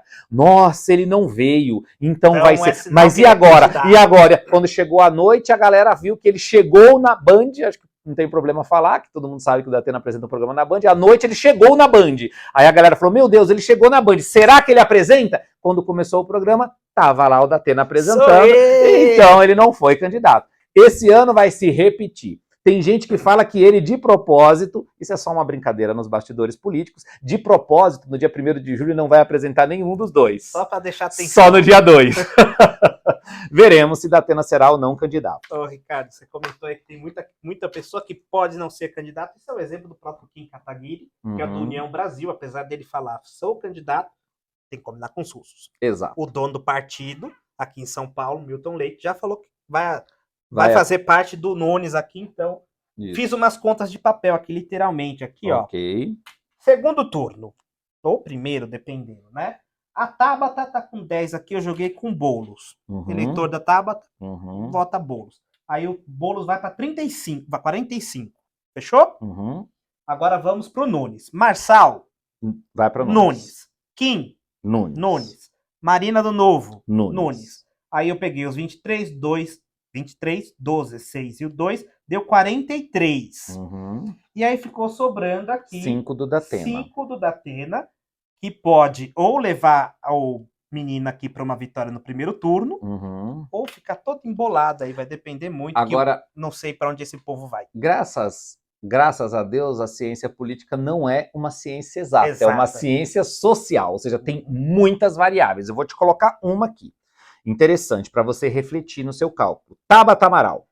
Tabata Amaral, ela se apresenta como não sendo uma alternativa à polarização, ou seja, eu sou de centro-esquerda, assim que ela se apresenta, ok? Eu sou de centro-esquerda, eu estou aqui para dialogar, eu quero ser uma alternativa à esquerda, que é Guilherme Boulos, mais radical, eu sou na esquerda, mas Faria Lima está ali exatamente, comigo. E é justamente o fator Faria Lima que eu queria te chamar a atenção. Você acha que a Faria Lima, ou pelo menos o eleitor de classe média alta, que nesse primeiro turno está declarando intenção de voto na Tabata Amaral, num segundo turno, um percentual deste Faria Lima aí não poderia vir com o Ricardo Nunes, que já é prefeito, pode ficar um pouco preocupado com o perfil mais extremista de Guilherme Boulos. Inclusive, ele quer vender um Guilherme Boulos mais paz e amor, já Lula fez a barbinha ali, já tá dando risadinha, tá brincando na internet, para tentar... A mim você não engana não, viu, Boulos? Só para deixar recado aqui. Para mim, não. A mim eu conheço aí teu passado te condena.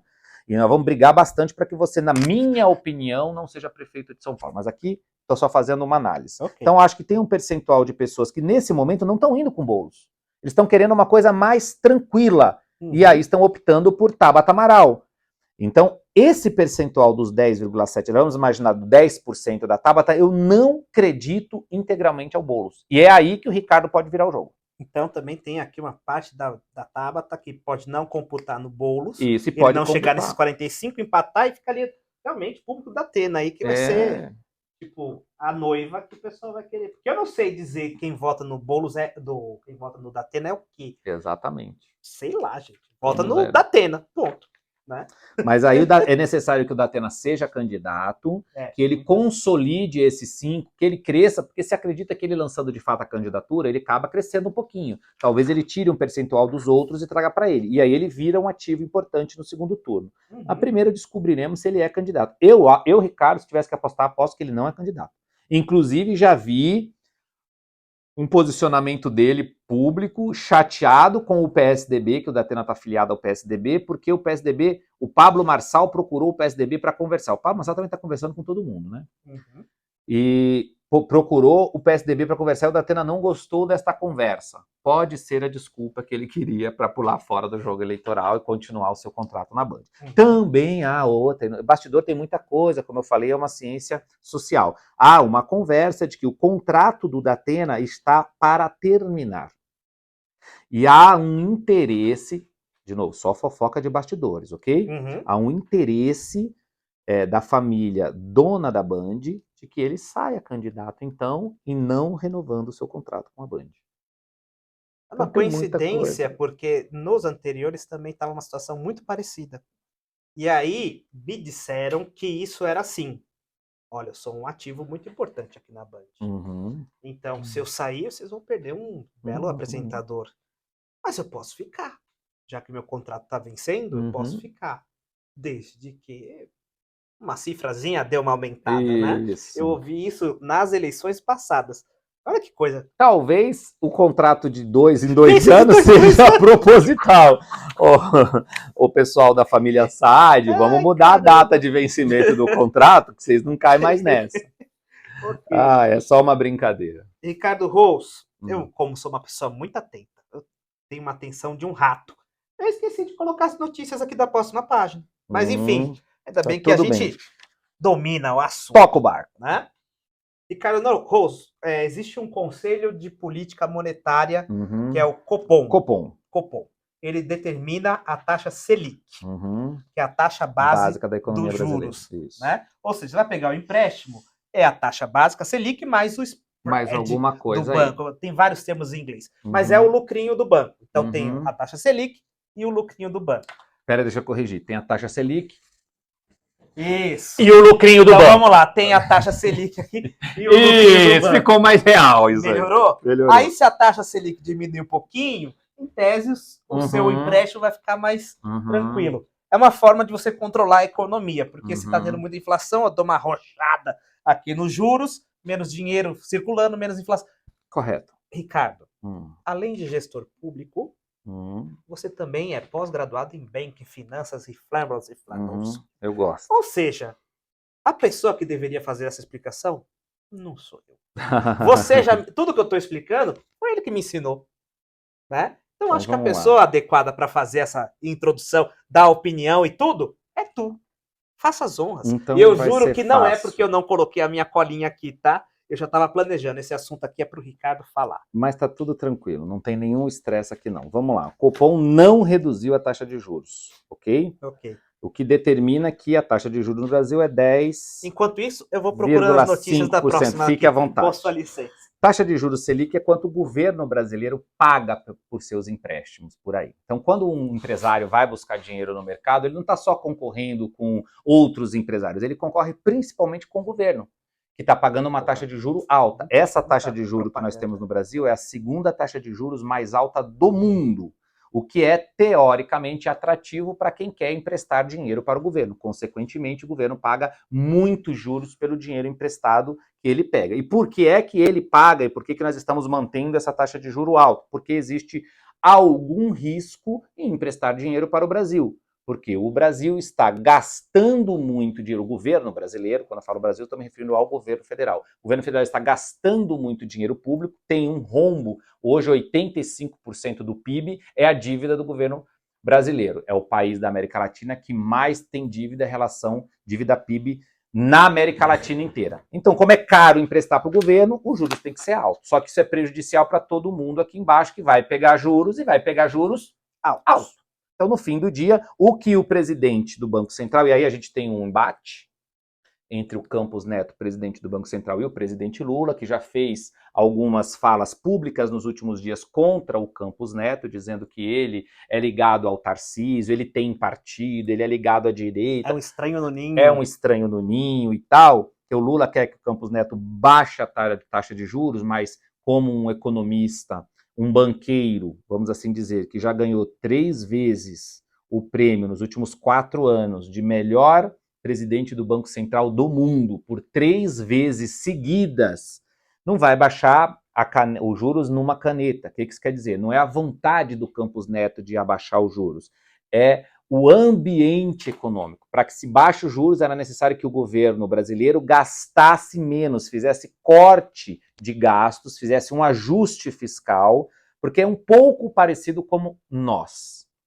Eu sei que tem uma diferença, mas eu vou explicar para que vocês entendam facilmente. Imagine que você, Danilo, sei que você ganha muito bem, mas hipoteticamente vamos imaginar que você ganhe 10 mil reais por mês. Certo. Ok? Você ganha 10 mil. Com os seus 10 mil reais, você vai pagar um aluguel, você vai pagar uma prestação do seu carro, você tem roupas, tem comida, você tem pagamento de funcionários que prestam serviços para você, você tem toda a tua estrutura, um conjunto de gastos, ok? Aí você fala, eu quero comprar um carro.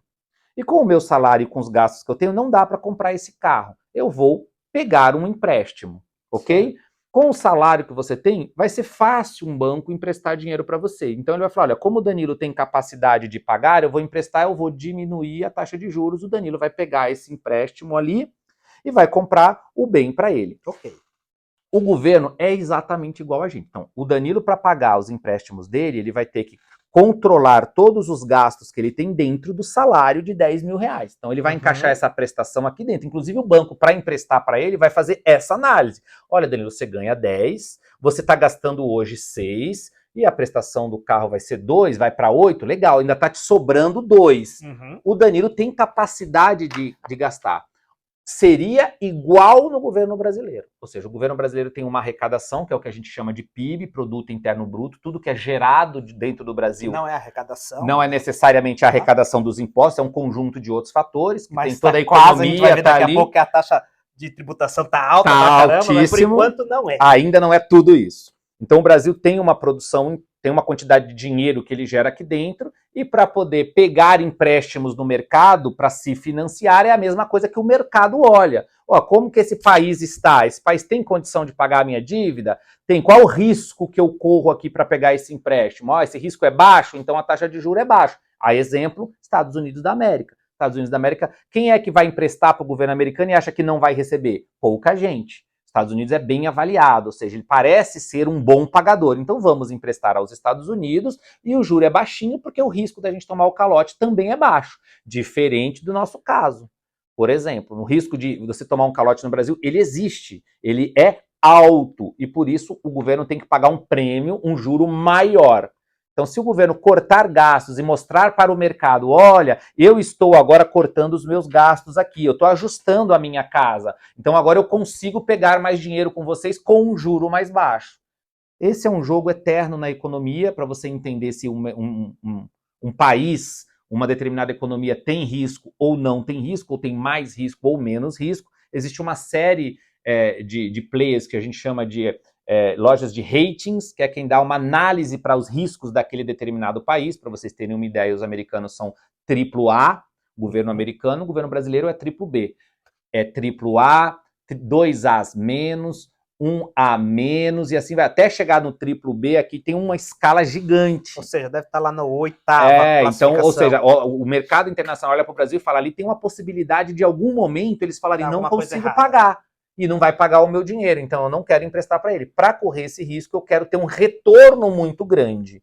É mais ou menos assim, falando de forma bem simples aqui, tentando simplificar. Então, na minha opinião, Danilo, acerta o presidente do Banco Central em não baixar a taxa de juros nas condições que nós estamos. Juros altos não é bom para ninguém. Mas pior do que ter o juro alto é a gente ter uma inflação alta, porque a inflação corrói teu dinheiro.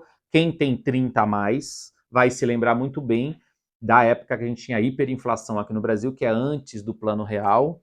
Agora eu vou defender a pessoa da minha categoria aqui. 30 a mais, não. Põe um negocinho para cima aí que eu tenho 30 a mais. E quando eu tava começando a entender as coisas, veio o Plano Real e estabilizou. Tá bom. 35 mais? Não, tá eu tenho bom. 37, pô. Caramba, 40 mais? Então, quem tem 40 a mais vai se lembrar da hiperinflação que nós tínhamos antes do Plano Real, e ali era muito complicado. Você tinha um salário agora, quando você ia no mercado comprar, o teu salário já não valia exatamente quanto ele valia do quando você saiu de casa.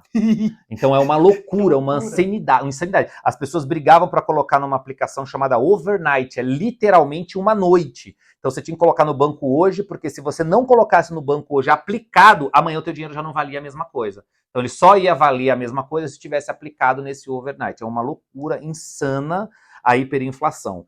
Hoje nós temos ela controlada, mas ela controlada até a página 2. Ela tem um preço. Minha mãe falava que ia comprar uma latinha de soia, óleo soia, de manhã era um preço e à noite era outro.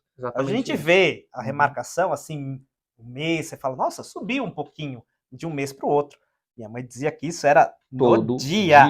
Exatamente. Né? Então, quando a pessoa recebia o salário dela, ela saía correndo para o mercado, e ao mesmo tempo que o cara no mercado tinha um remarcador de preço, uma maquininha, ele ia brigando, você ia tentando pegar antes do cara remarcar o preço.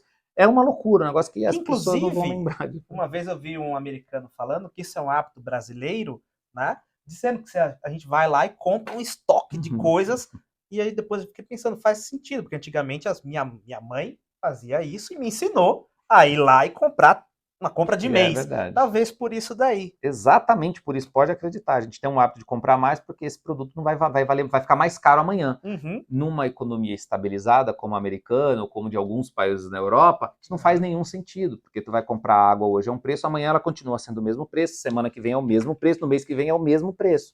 Aqui no Brasil, não. Mesmo com a inflação controlada, Danila, e a dona de casa sabe bem, que nós ainda estamos tendo uma inflação aqui que é diferente da inflação oficial, que é aquela real, que a gente chama de inflação, que a dona de casa percebe na gôndola do supermercado. Então, às vezes, você vê que alguns produtos ficam muito mais caros de uma semana para outra, que não necessariamente acompanham a inflação real. Então, o Banco Central fica o tempo inteiro ali tentando mensurar essa inflação que está acontecendo. Inflação é só inflar um preço. É simples. Quando você vai comprar uma coisa que custa 10, semana que vem custa 20.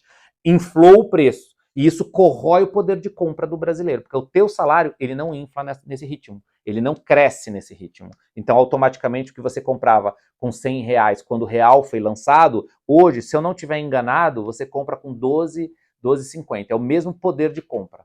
Loucura, né? Você precisa de R$100 o que você precisava naquela época de 12,50. É insano. Caramba. E, na minha opinião, esse é o pior dos impostos, porque ele pega todo mundo igualitariamente. E, obviamente, que ele atinge percentualmente muito mais os mais pobres. Essa decisão foi unânime, então, inclusive o diretor, que é o Gabriel Galípolo, que foi indicado pelo Haddad, também votou pela manutenção. Um dia antes, o presidente Lula disse o seguinte, só tem uma coisa desajustada nesse país. Porra, falei, é o quê? A fome, a miséria, a desgraça. A cabeça do presidente. O Banco Central. Falei, porra. Tá, desculpa. Enfim, mas isso aí, como falei aqui, o Ricardo manja muito mais do que a gente, economia. Aí o pessoal pode falar, então por que não zera essa taxa, já que ela é tão maligna? Por conta que é isso que ele falou. Se você remunera os investidores com esse valor, então também não posso zerar, que ninguém vai querer investir aqui. Exatamente. Então por que não põe 100%? Porque aí vai vir muita gente colocar dinheiro aqui no Brasil. Mas se eu colocar 100%, você lembra que eu falei que ele compõe a taxa básica lá? Então você vai pegar um empréstimo, é 100% de taxa Selic mais o spread bancário. Então fica esse puxa e estica aí. Não posso deixar uma taxa muito alta, porque senão eu destruo a economia. Não posso deixar uma taxa muito baixa, porque também destrói a economia tal qual. Literalmente. Agora imagine o seguinte, se zera a taxa básica de juro hoje, como que o governo pega empréstimo? Nas condições que ele está, com cara de que pode dar um calote em quem empresta dinheiro para o governo, aí fala, eu não vou te remunerar, você me empresta dinheiro, mas eu não vou te pagar nada mais de juro por isso. Nossa, ninguém vai emprestar. Se arrastando aqui, tá? Ninguém vai emprestar. Está se arrastando para pegar um carregador. Era mais fácil você aparecer. Isso. Tá tudo tranquilo. Tem vergonha? Tá bom, Tem coloca nada. uma foto sua na edição aqui. Isso. Que todo mundo vai te ver, tá? Vamos falar de coisa boa. Ricardo. Bora! É aquela maquininha que tira a foto toda quadriculada, não? TechPix? Isso. Ai, caramba. Só Lembra disso? Vamos falar de coisa boa. Vamos falar de coisa boa. Programa falando Esse de também morte, é 30 a mais, né? Vamos falar de coisa boa. TechPix, 7 em 1. Não fazia, é que nem o pato. Ele voa, ele nada, ele corre e não faz nada direito. Era TechPix. Boa. E vendia que nem água. Segundo eles, sim. Gente, tô puto porque eu fui buscar aí o Divertidamente. Tá tudo lotado. Aí eu fiquei sabendo que entrou em vigor uma lei que agora tem cota de sala para cinema nacional. Então, diminui a quantidade de salas para o empresário fazer o que ele bem entendesse para ter o filme nacional para cumprir essa lei. Olha que legal. Dependendo da quantidade de salas que você tiver, você tem um percentual de sessões que tem de ser de filme nacional. Então vamos dizer que eu criei um cinema. Eu, Danilo, abri um cinema. Só uma salinha. 7% das sessões tem de ser de filme nacional. A cada 100 exibições, 7,5 é de tem filme de nacional. ser só metade do filme nesse Isso, caso. passou a metade, desliga e vai embora. 7,5 tem de ser de filme nacional. Agora, se eu sou um grupo muito grande, tenho mais de 200 salas, e não está falando aqui só no cineminha lá do shopping, é o grupo inteiro. Então, por exemplo, Cinemark, ela deve ter muito mais que 200 salas. Deve.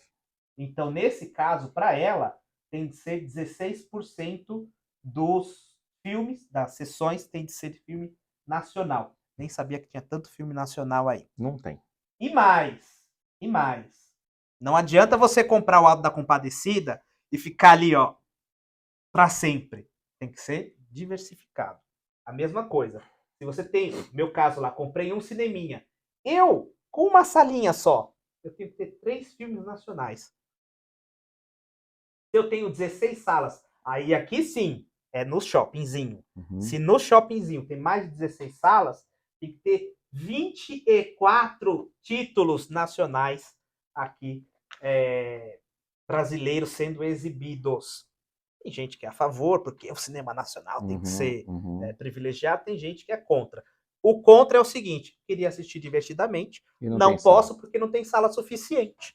Por quê? Porque estão apresentando um filme lá que eu nunca ouvi falar, que não tem ninguém na sala, e eu não tinha interesse de assistir, então vai fazer com que todo mundo se concentre, né? Eu já vi até semana que vem, não tem lugar. Minha sobrinha vai ter que esperar aí 1 semana e pouco para poder ver esse negócio. Porque tem lá o cinema nacional. Tô falando que o cinema nacional é ruim, tô falando... Não, tô falando que simplesmente, que nem eu lembro do caso do Vingadores, eu não sei se foi o primeiro, o Endgame, ou o Ultimato, sei lá, lançou junto com o De Pernas pro Ar, da Ingrid Guimarães. 3, De Pernas pro Ar 3. E aí tava uma reclamação, porque tinha uma sala do De Pernas pro Ar, e as outras 90 e poucas, tudo do Ultimato lá, do Endgame, do Vingadores. Aí a pergunta é, mas se a galera queria assistir os Vingadores? Entendeu? Acho que faltou o time ali de anunciar o filme além no de momento tudo certo, isso, né?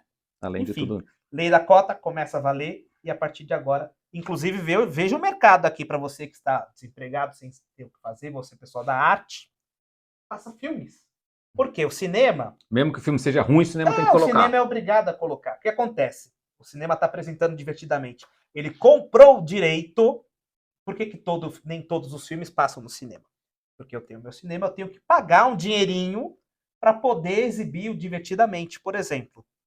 Agora, eu vou ter que ter 24 títulos diferentes. Ricardo, você é cinéfilo pra caramba. Você assistiu 24 filmes brasileiros não me lembro. este ano? Não, de jeito nenhum. Nesse ano, você não deve ter assistido 2 ou 3. Então, pô. 2 ou 3. A gente já tá falando da metade do ano aí, pô. É. Já teria que estar com 12, pelo menos, na sua carteirinha. Pois é, não. E ainda tem mais uma informação que eu acho bacana, relevante. Eu ouvi uma informação da FENEP, Federação Nacional de Produtores de Cinema, FENEC, que 5% é a bilheteria dos cinemas nacionais. Apenas 5% dos frequentadores de cinema optam por filmes nacionais quando vão escolher. Ou seja, é muito baixo e eles estão preocupadíssimos porque vão ter essa obrigatoriedade da exibição agora e as salas vão estar literalmente vazias. Que não é o fato de ter 16% de sessão, que você vai ter esse 16% de faturamento. Não, e eu vou te dizer uma coisa.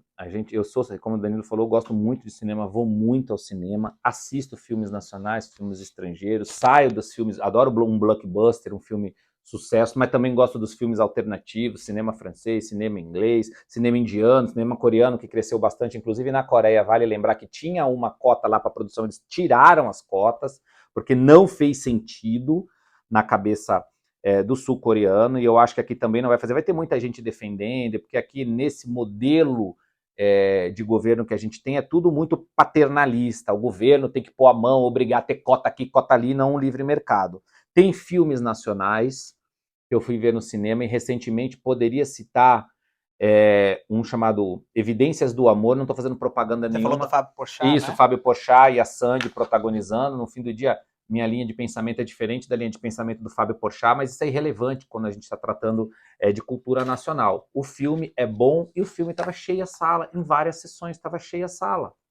Por quê? Porque o filme tinha conteúdo, o filme tinha alguma qualidade, era legal, valeria a pena você assistir o filme. Assim como tem outros filmes nacionais. Que cota precisou Cidade de Deus para ganhar premiação internacional? Que cota precisou Tropa de Elite 1, Tropa de Elite 2? Mas se fosse lançado na mesma semana do Ultimato, eu tenho certeza que ninguém ia assistir. Ok, mas talvez aí também tenha uma questão de negócio. Tem muita gente que não lança produtos em determinados... Por que os filmes entram em cartaz na quinta noite? Porque tem uma bilheteria que é contabilizada nos Estados Unidos, a contabilidade de quanto o filme arrecadou é contado sexta, sábado e domingo. Então, como isso tem uma relevância para a indústria cinematográfica, eles não lançam na terça, porque aí você iria na terça, na quarta, na quinta, quando chegou sexta, sábado, domingo, já tinha um monte de gente visto o filme. Então eles largam o lançamento para quinta-noite, para estar sexta, sábado e domingo com o filme em cartaz, e aquele primeira semana é contabilizado como para entender quais os gráficos de produtividade daquele filme. Então tem toda uma lógica, tudo é pensado no mercado cinematográfico também. Porque você vai lançar um filme justo com, caramba, um blockbuster, tá pedindo para tomar. E tomou, em alguns casos aí. Mas agora faz não parte. mais, porque vai ter a cota para defender o cinema nacional. Vai tomar do mesmo jeito. Sabe quem vai tomar? Nós. Porque o produtor do cinema ali, ele vai ficar com uma sala vazia, com 5 pessoas assistindo um filme nacional, já que levando em conta a estatística aqui de 5% apresentado pela própria Federação dos Cinemas, dos exibidores, uma sala vazia. Ele vai fazer o quê? Ele vai mexer no preço. Porque não sai do bolso do empresário, Alguém não. vai ter que pagar essa sala. Ao contrário do que tem pessoas no Brasil, esposas de presidente, que acham que essa conta quem vai pagar é o empresário, não é o povo. Deixa eu explicar para você, a composição do preço não é assim que funciona, não. Não vai ser o empresário que vai tomar, não. Ele vai mexer no preço do ingresso, no preço da pipoca, que aqui entre nós já está pela hora da morte.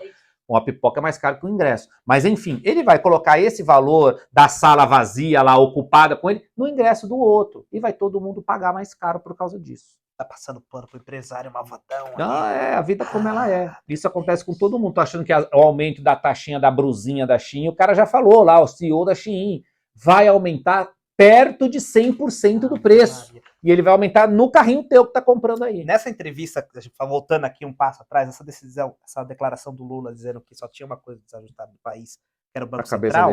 Desculpa. Nessa entrevista que ele deu para a CBN, ele também falou o seguinte: por que não taxa o rico com os mil dólares? Lembra que a gente tinha falado lá? Falei, não fala isso que ele vai ouvir, vai taxar. Aí, já tá na cabeça dele, já tá no radar desse cara aí. Será que o Lula tá acompanhando aí o Política do Bom Senso? Rapaz, ó, tá escrito. Taxa aí que eu quero ver. Taxa lá que eu quero ver o Milão. Porque, rapaz, aí é todo mundo que vai. A propaganda aqui, fala pro seu pessoal lá que dá uma diminuída. Nem dava pra ver a notícia. Não tá fácil pra gente não, Ricardo Rous. Não tá fácil pra gente. É só pagar imposto, a gente fala de tudo é imposto, imposto, imposto. O brasileiro trabalhou, segundo o Instituto Brasileiro de Planejamento Tributário, 149 dias nesse ano, somente para pagar imposto. Aí, a partir do 150, esqueci como é que fala esse ordinal. 150º dia, aí sim o dinheiro ia ser seu. Claro que não é assim que funciona, a gente paga impostos diariamente. Mas simbolicamente, vamos dizer que todo ano que você trabalhou, 149 dias era só impostos. Isso faz com que nós paguemos 40% de nosso dinheirinho só para impostos. Então não adianta falar, e a carga tributária está em 20%. Não, a prática, no final, ali na ponta da caneta, é de que o Estado leva, aqui municipal, estadual, federal e o distrital, 40% de nossa riqueza. Você pode falar aí. Uma vez eu vi o Dia Sem Imposto, né? Aí a Maria do Rosário falou, mas você é contra o SUS? Não, a gente só estava mostrando aqui o peso do governo no nosso poder público, na nossa vida.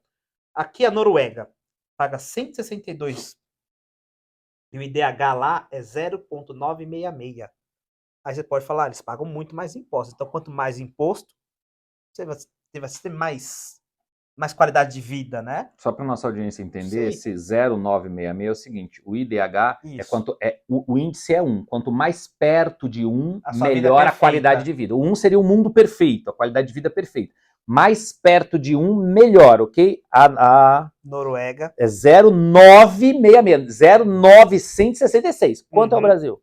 0,760. Desceu aqui 250 pontos aí nessa linha, não estamos no... Está 89º. Então, assim, eles pagam muito imposto, sim, mas eles têm uma qualidade de vida maravilhosa. Eles podem sair meia-noite sem risco de levar na cabeça por um celular. Aqui no Brasil, por outro lado, a gente trabalha pra caramba, a gente investe muito, investe de forma, né, imposta pelo poder público e tem essa qualidade de vida. E outra coisa, em relação ao ano passado era 147 dias. Ou seja, esse ano vamos pagar mais impostos. E eu posso dizer aí por mim, eu não vi um aumento da qualidade do serviço público para justificar esse aumento. A frase aqui, Daniela, é a seguinte. Eu vou falar a frase, depois vocês deixam eu explicar, tá bom? Tá. Que saudade do quinto dos infernos. E vou explicar aqui antes que me condenem que eu também sou cristão. Gente, lá atrás, lá na época de Tiradentes, a coroa portuguesa entubou, vou falar o português mais jovial aqui, estava entubando 1/5 de tributação, daí vem essa frase, quinto dos infernos. Que era um absurdo. Que era surreal. Teve uma insurgência para não pagarem 1/5, nós estamos falando de 20%, para a coroa portuguesa. Para quem não entendeu, 1/5 é 20%, tá, gente? Isso, exato, é 1/5. Quinto dos infernos. Hoje nós estamos pagando 40 e dando risada. O pessoal lá se insurgiu e perdeu cabeça. Rolaram cabeça, o caramba, o governo, a coroa portuguesa também teve que se ajustar ali, a coisa acontecendo. Eram outros tempos. Hoje, nós estamos aqui pagando 40% e tem gente que ainda tem 30%, porque a popularidade do governo vem descendo ladeira abaixo. Parece um carro sem freio ladeira abaixo. Mas ainda tem gente que acha que o governo está tudo bem, está tudo legal, com 40% entubando. Nós não aguentamos mais carga tributária. Ministro Fernando Haddad, presidente da República Luiz Inácio Lula da Silva. O brasileiro não aguenta mais carga tributária. Tá pesado. Na administração pública tem um negócio chamado curva de Laffer, que diz o seguinte, chega a um determinado ponto em que não adianta mais você subir a carga tributária. só vai cair a arrecadação, porque a população vai começar a entender que não faz mais sentido ela pagar determinados tributos. Então, tá na hora de nós prestarmos atenção, porque eu acho que o Brasil já chegou no ponto de equilíbrio dessa curva. Ou seja, se o governo aumentar a tributação, vai dar problema. Hoje eu recebi um SMS aqui. IRPF, Secretaria da Receita Federal, agendou um débito automático na sua conta no valor de X. Não é que eu não goste de pagar imposto. Eu não gosto mesmo. Ah, tá. Mas... Se tu gosta, paga o meu, que eu tô precisando. Eu não gosto muito, não.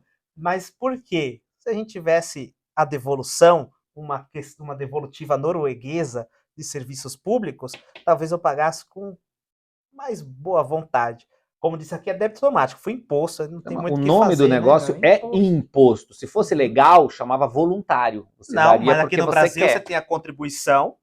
Quem tese contribui quem quer. Teoricamente. Te enganei! Gente, é uma contribuição? Não! É uma contribuição, mas você vai contribuir sim, tá? É brincadeira. Lá. Já estava passando para o encerramento aqui, o Ricardo, logo quando a gente estava começando aqui, o Ricardo falou, essa notícia aqui eu acho interessante, porque faltava alguns momentos para a gente começar a gravar, e ele disse aqui, gente, última notícia já para encerrar. Você pode ver aqui, a gente está gravando, são 7 e pouco, essa notícia é 17h37. Então é de agora. Congressista dos Estados Unidos, aliado de bolsonaristas, manda carta para Moraes cobrando por supostos abusos. Então Chris Smith, que é um congressista lá, mandou uma cartinha para o ministro Alexandre de Moraes cobrando esclarecimentos por suas ações que foram claramente denunciadas lá no Twitter Files, né? Já que, segundo o relatório que foi feito lá nos Estados Unidos, estava acontecendo uma perseguição de oposicionistas e violação do direito básico do ser humano, que é a liberdade de expressão. Né? Estados Unidos, vamos lá, né? Soberania dos países, Estados Unidos não manda no país. Mas uma pessoa, então, pode ficar impedida de fazer uma viagemzinha para Nova York, dar palestra, como costuma fazer, né? Diuturnamente. Então você vê que o negócio está fedendo. Fala, mas é um congressista ligado a Bolsonaro. Mas é um congressista dos Estados Unidos mandando uma intimação para um juiz nosso. Né? É um congressista que comanda uma ala de direitos humanos. Então vamos por parte que eu acho que essa notícia vale alguma atenção, porque em último caso, o Congresso americano pode notificar o governo norte-americano e pedir sanções contra o Brasil. Aí dá ruim. Aí começa a complicar aqui. Porque, teoricamente, no regramento norte-americano isso funciona. Países que não respeitam os direitos humanos, países que, enfim, têm determinadas medidas que parece, aos olhos do congressista americano, que ministros do Supremo Tribunal Federal Brasileiro estão tendo essa conduta, pode, no limite, levar algumas sanções aqui, pode prejudicar a vida de algumas pessoas. A informação que eu tenho nos bastidores, estava em Brasília nessa quarta, quinta-feira, Danilo, é de que o ministro Alexandre de Moraes, já sabendo que receberia essa cartinha, não gostou desse tipo de convocação, que foi lá, então, convidado a dar esclarecimentos ao Congresso americano, não gostou da convocação, que também não iria, pelo menos a informação de bastidor é que ele não vai, obviamente ele não tem essa obrigatoriedade, o Danilo explicou aqui a lógica da soberania, mas que ele não gostou nada de ter recebido esse tipo de carta. Você já ouviu falar de karma? Parece, né? Que ele gosta também de dar aí não sei quanto tempo para as pessoas se manifestarem. Aí. 2 horas, inclusive, aí no Twitter. Enfim, essa é uma notícia, como falei, surgiu agorinha. Então tenho certeza que ela vai ter desdobramentos. Ela vai se arrastar pelo final de semana. Então, para você ficar por dentro desse desenrolar, eu te recomendo fortemente você seguir o @Ricardo Rose Oficial. Exato. Em todas as redes sociais. Todas, incluindo o TikTok. Exceto no YouTube, porque aí é @Ricardo Rose. Obrigado, nem eu sabia. Tá. Quer dizer, tô sabendo, brincadeira, tô zoando. É @Ricardo Rose. Inclusive no TikTok. Tô procurando a senha, tá? Para poder colocar também o Política do Bom Senso. Aí, tá vendo? Tá, água mole em pedra dura, meu povo. E aí você também segue do lado de cá. Se você tá lá no Ricardo Rose, dá uma conferida também aqui no Política do Bom Senso. Se você tá aqui no Bom Senso, vai lá também no Ricardo Rose, tá? Deixa o seu like, é muito importante para o próprio algoritmo do YouTube entender que esse é um conteúdo legal. Se você achou legal, deixa o like no canal. Uma boa aí. Uma boa pra gente ficar pro futuro. Se você achou legal, também compartilha com um amigo. Se você achou ruim, compartilha com o inimigo inimigo. para ele sofrer e ter que assistir a gente durante 1 hora e pouco, tá? Se não estiver fazendo nada, sabe o que você faz? Você clica em compartilhar e manda pra esquerdalha toda. Que você não gosta da esquerda, manda pra todo mundo ali, que a galera vai ver e vai ver que a gente tá descendo o cacete nele. Ou quer dizer, eu, pelo menos. Mas pode mandar. O importante é compartilhar, você já ajuda bastante a gente. Deixa também o seu comentário aqui embaixo. É uma praça aberta, sem censura. Você pode falar o que for, só não pode xingar a mãe. Viu, Alexandre? Alexandre que eu tô falando é um amigo meu, tá bom? Que chama Alexandre, coincidentemente. Tá. Só não pode xingar nossas mães. O Não, resto tá não. liberado. Faz isso não. Tá bom? Se inscreve no canal também e ativa o sininho, porque aí você não vai perder nenhum conteúdo novo. Toda vez que a gente trouxer um vídeo aqui pro YouTube, ele vai te mandar uma notificação. Política do Bom Senso ou Ricardo Rose trouxe um vídeo novo. É isso. Dá uma conferida lá. Eu acredito que sejam essas notícias que valeram a pena serem noticiadas aqui. A gente também teve o STF falando do julgamento das drogas, mas depois foi suspenso e não mudou muito. Então, por isso eu nem trouxe aqui, tá? Mas, tirando essas notícias, outras são dignas da gente colocar em stories, em reels, portanto, o aconselhamento de você seguir a gente pelas outras redes sociais. No mais, eu creio que seja isso. Eu também acho. Um bom São João pra galera. Um bom São João para todo mundo aí, nada de ficar muito doido de quentão. E aguarde-nos o próximo vídeo, que vai ser aniversário de um integrante aqui. Gente, muito obrigado a todos. Também. Você não apareceu na câmera. Eu falei para você aparecer, tá? Aniversariante, 2 aniversariantes aqui, integrantes aqui do nosso querido e lindo estúdio. Então, até um próximo vídeo. Um grande abraço a todos. Valeu. Tchau, tchau.